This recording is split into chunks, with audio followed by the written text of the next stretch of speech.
supposed to do next, but let's talk about small pupil, because that's something that you are faced with in your current practice, I'm sure, very, very often.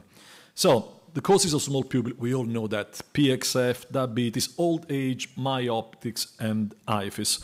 Well, there is quite a lot of evidence having a small pupil make the cataract surgery more difficult and higher risk of complication. Why? Because you don't see, you need to manipulate the iris, etc., etc. So how do you deal with that? Well, there are some basic things. I would always inject some phenylephrine, and I've got Midrain available. I'm sure it's available in Greece as well.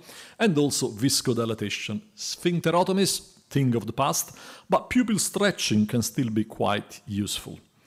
IFIS, I don't think there is much to spend there. The thing to remember is that even if you stop the drugs for the prostate, there won't be much of a difference. So no point in causing urinary problem with our patients. Just explain that there are more risks, but you know how to deal with that and get going. PXF is a completely different beast because there is not only a small pupil, but also sometimes hard cataract and weak zonula. So you really need to be very, very careful. But let me show you different ways that you can deal with pupil. This is a really complex case because it's post-emergency graft surgery after a perforation, and you can see that the pupil is completely stuck. So here we are separating all the synechia, and the first thing that I try to do is a little bit of stretching. So that's the way that you do stretching. You basically tear apart the iris and you gain a little bit of an enlargement. In a simple cataract, that would be enough, but here I'm dealing with a quite complex cataract, so I'm not happy. I want to keep it super safe, and in this case, I just go for the simplest thing, which is the iris hooks.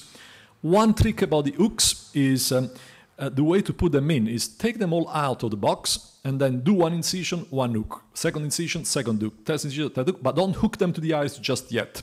Wait until they are all in the anterior chamber, then shallow the anterior chamber, and then it will be really easy to hook the iris. And I quite like the 5-hook technique, where one of the hooks is really under the, wound in such a way that you don't get any problem. Small pupil expanded device. Oops. Here we go. So that's how not to do it.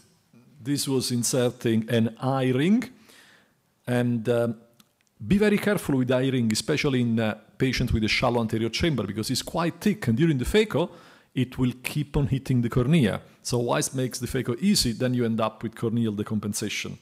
And the issue here with these rings is that you do stretch the pupil the opposite side quite a lot. Look at this, for instance.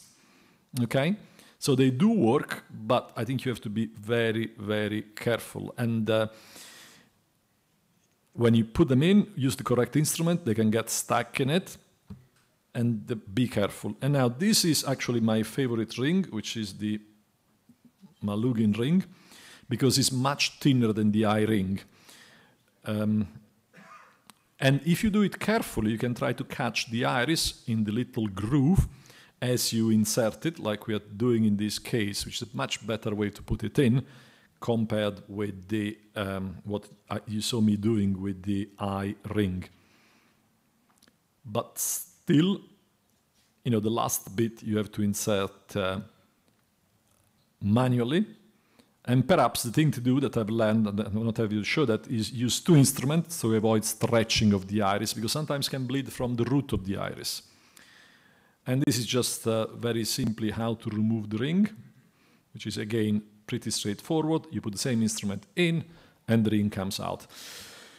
My personal advice would be use the hooks in the most complex and complicated cases, because they will give you an edge. But in straightforward cases, when the cataract is not too difficult, then the ring is quicker, is surgical, a little bit easier to implant, and makes your surgery faster. And then you can just insert the same device that you introduced the ring in, and just load it inside and pull it out very, very quickly.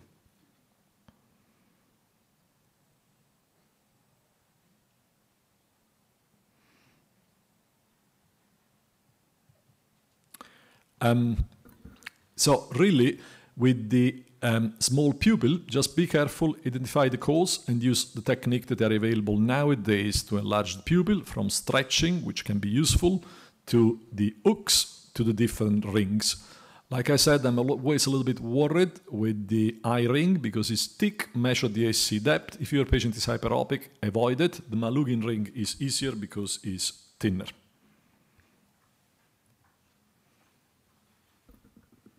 Now,